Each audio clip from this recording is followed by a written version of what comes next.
Hey warrior, we live in a world that tells us to hustle harder, push faster, and fight relentlessly for everything we want. Society screams that success belongs only to those who burn themselves out in pursuit of their dreams. But what if I told you that the ancient Stoics discovered something completely different? What if the secret to manifesting everything you desire isn't found in frantic action, but in the profound peace of letting go?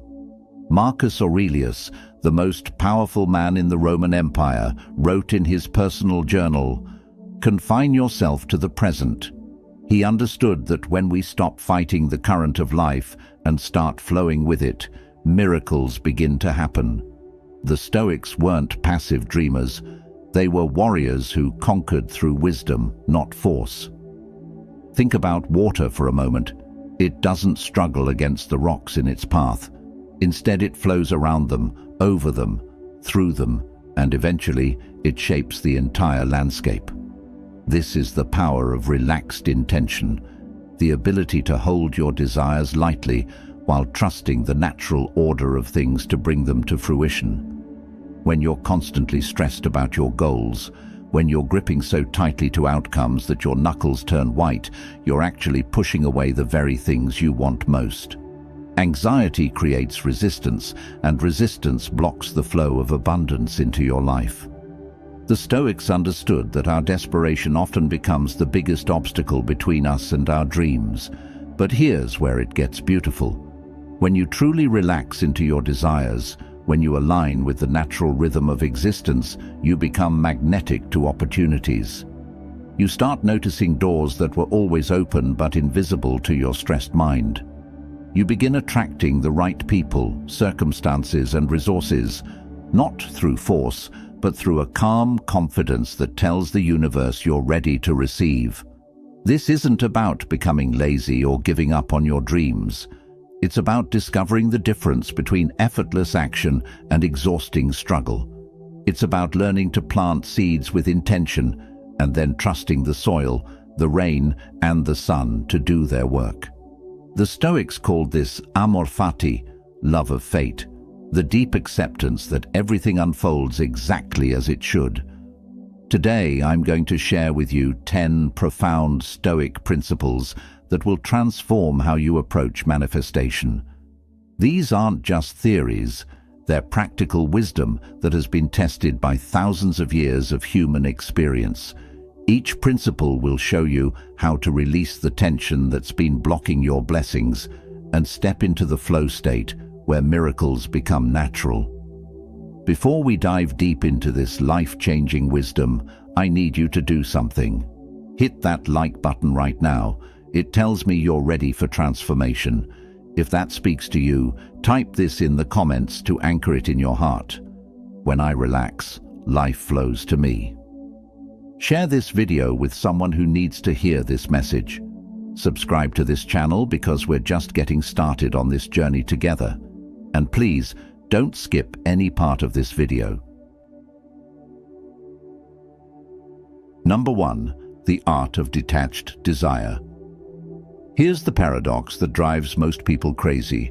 The more desperately you want something, the more it seems to slip away from you.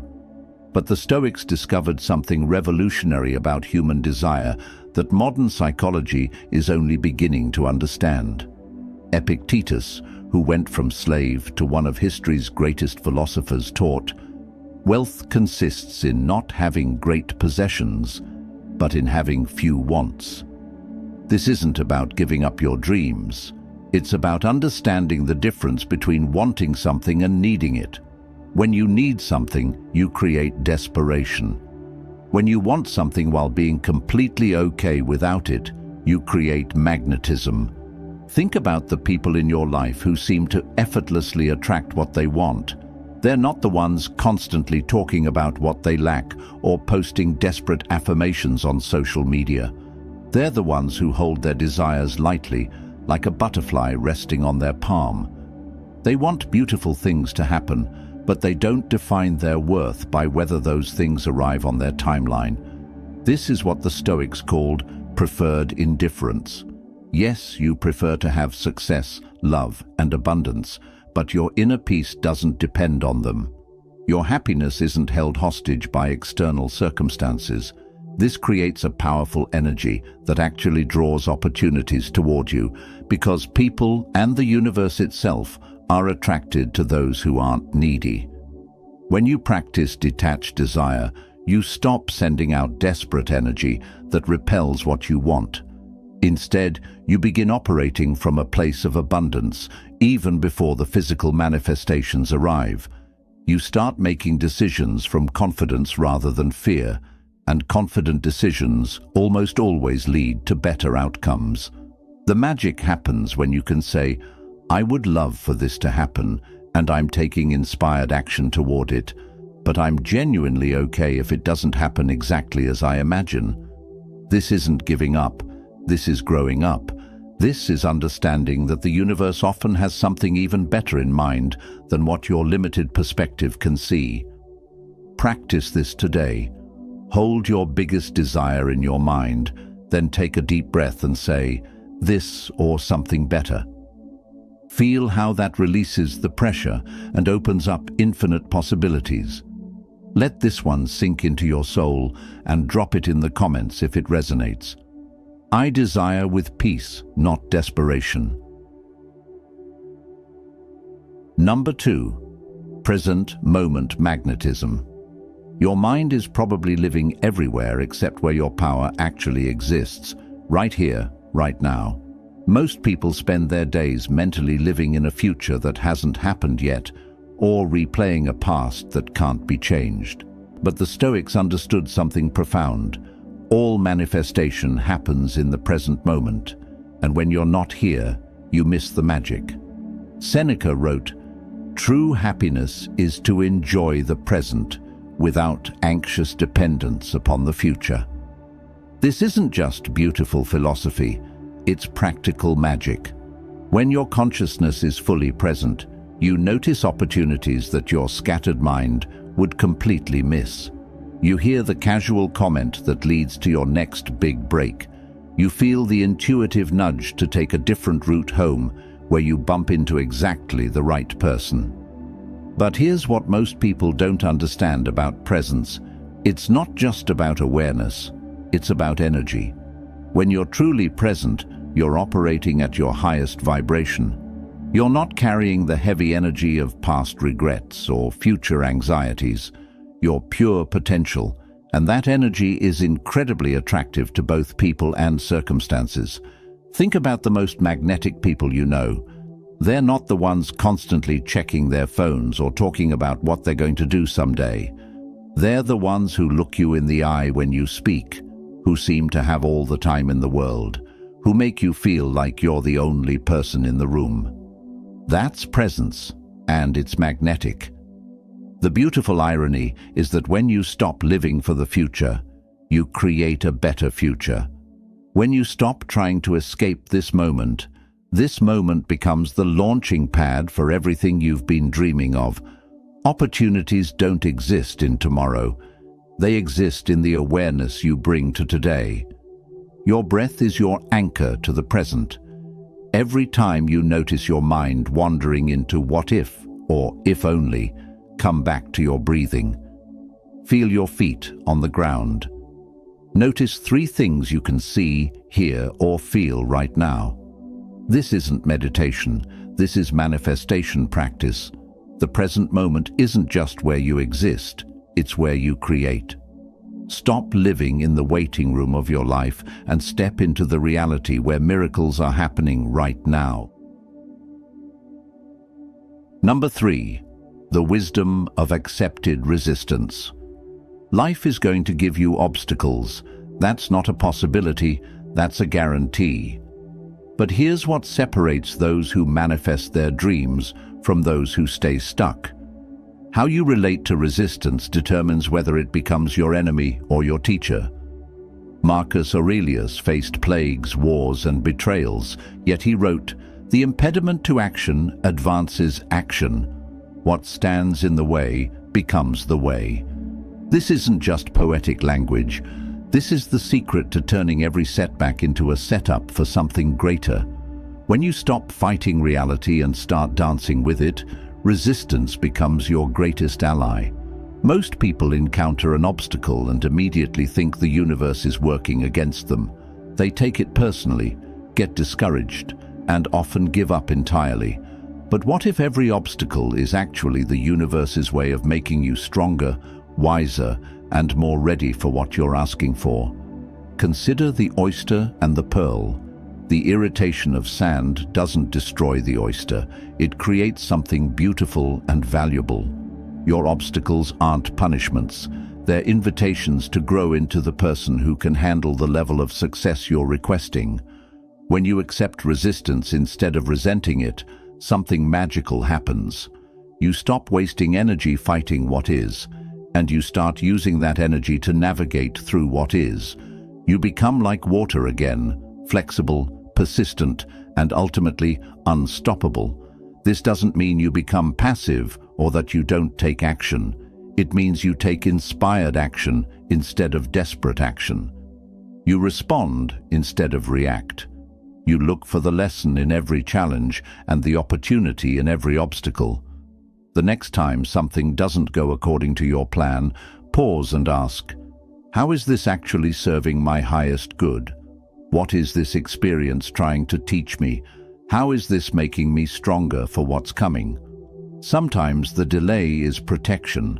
Sometimes the detour leads to something better than your original destination. Sometimes the no you receive is clearing the way for a much bigger yes. Trust the process, even when you can't see the bigger picture. The universe has a perspective you don't have access to, and it's always working in your favor, even when it doesn't feel that way. Comment this if you're ready to grow through the hard moments. I grow stronger through resistance, not weaker. Number 4, the power of inner authority. Here's a truth that will set you free. You've been giving your power away to everyone and everything around you, and that's exactly why your manifestations feel so out of reach. The Stoics discovered that true manifestation begins the moment you reclaim your inner authority and stop making external circumstances the boss of your internal state. Epictetus taught, "No one can hurt you without your permission." This goes deeper than just emotional resilience. This is about understanding where your real power lives. Every time you say, "I can't be happy until," or "I'll feel successful when," you're essentially handing the keys to your kingdom to someone or something outside of yourself. Think about how exhausting it is to live this way. Your mood depends on other people's opinions. Your confidence rises and falls with your bank account. Your sense of worth fluctuates with external validation. You've turned yourself into a puppet, and circumstances are pulling all your strings. But when you reclaim your inner authority, everything changes. You realize that your peace, your joy, and your sense of abundance are internal decisions, not external conditions. This doesn't mean you become indifferent to outcomes. It means you stop making outcomes responsible for your well-being. This shift creates incredible manifesting power because you're no longer operating from lack or neediness. When you know you can be happy regardless of circumstances, you make better decisions.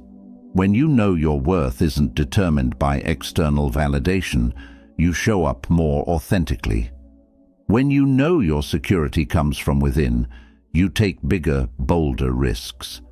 People can sense this inner authority, and they're drawn to it. Opportunities flow toward those who aren't desperately chasing them.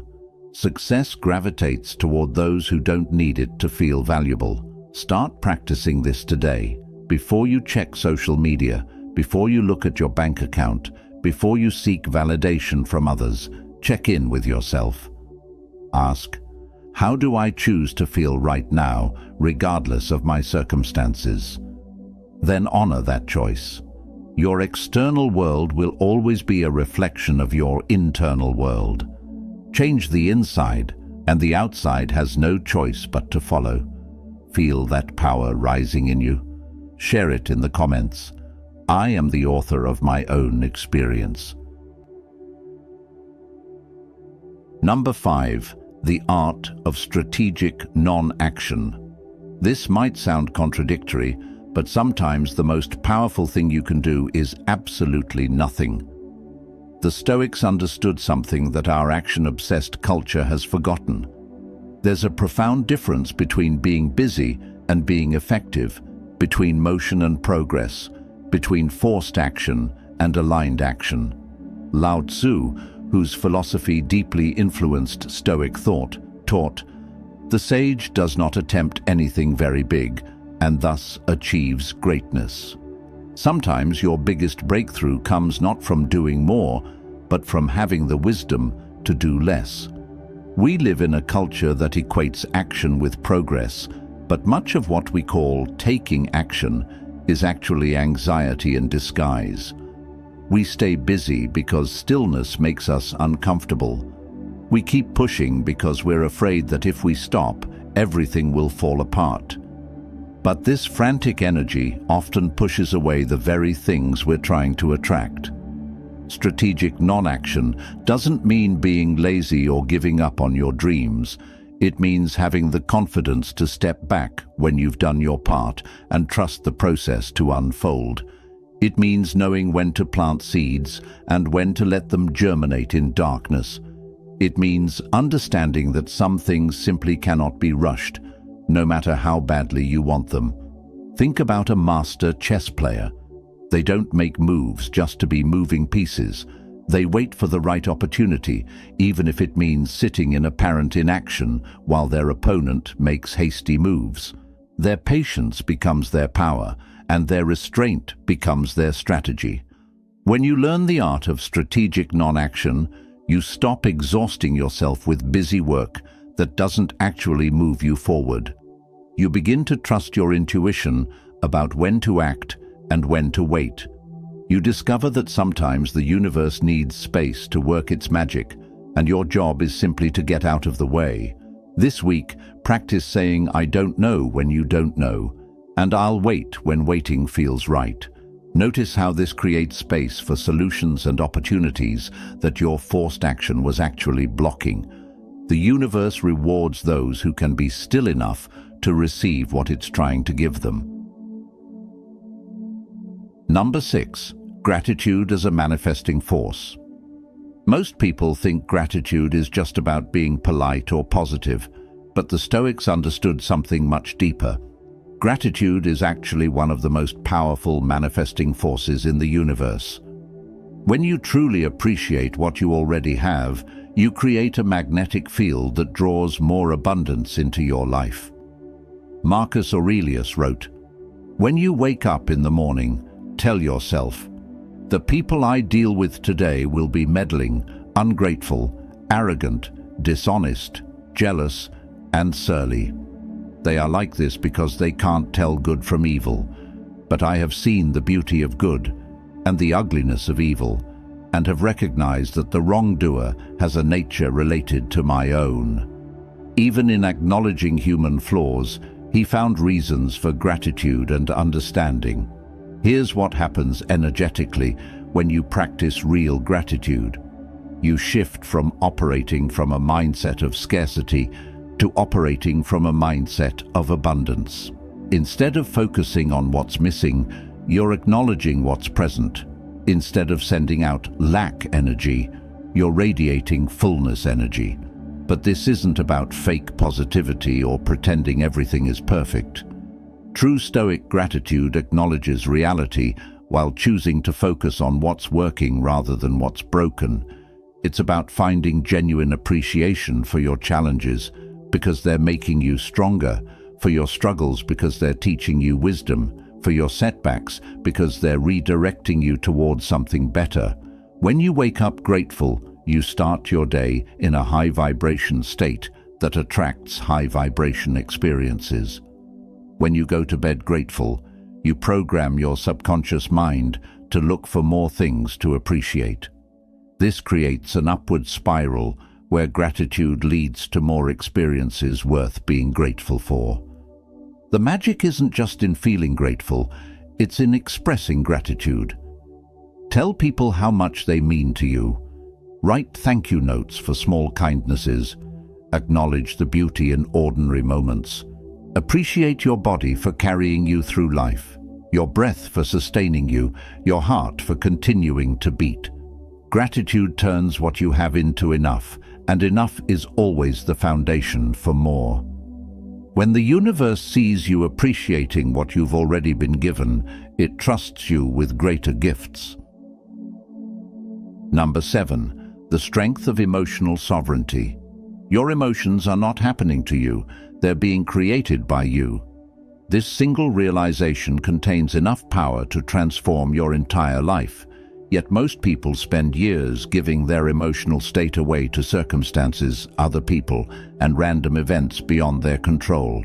Seneca taught, "Every new thing excites the mind, but a mind that seeks the truth turns from the new and unknown to the eternal and divine." Your emotional reactions are choices, not inevitable responses. When you understand this, you reclaim the throne of your own experience. Think about two people experiencing the same rejection, the same financial setback, or the same disappointment. One person crumbles and stays stuck for months. The other person feels the emotion fully, learns from it, and uses it as fuel to create something better. The difference isn't in their circumstances, it's in their emotional sovereignty. Emotional sovereignty doesn't mean suppressing your feelings or pretending negative emotions don't exist. It means you feel your emotions fully without letting them drive the car of your life. You acknowledge anger without becoming destructive. You honor sadness without drowning in it. You feel fear without letting it paralyze you. This creates incredible manifesting power because your emotions are literally your creative energy. When you're in control of your emotional state, you're in control of what you're creating. When you can choose peace in the middle of chaos, you become a powerful attractor of peaceful circumstances. When you can find joy regardless of your current situation, you magnetize joyful experiences. The practice is simple, but not easy. When you feel a strong emotion, pause and ask yourself, what is this emotion trying to tell me? What can I learn from this? How can I use this energy constructively? Then make a conscious choice about how long you'll stay in that emotional state and what you'll do with the energy it provides. Your emotions are meant to be messengers, not masters. They're designed to give you information and energy, not to control your decisions or determine your destiny. When you master your emotional world, you master your manifesting power. Say it with confidence in the comments if you're stepping into your emotional power. My emotions exist, but they do not control me. Number 8. The philosophy of enough.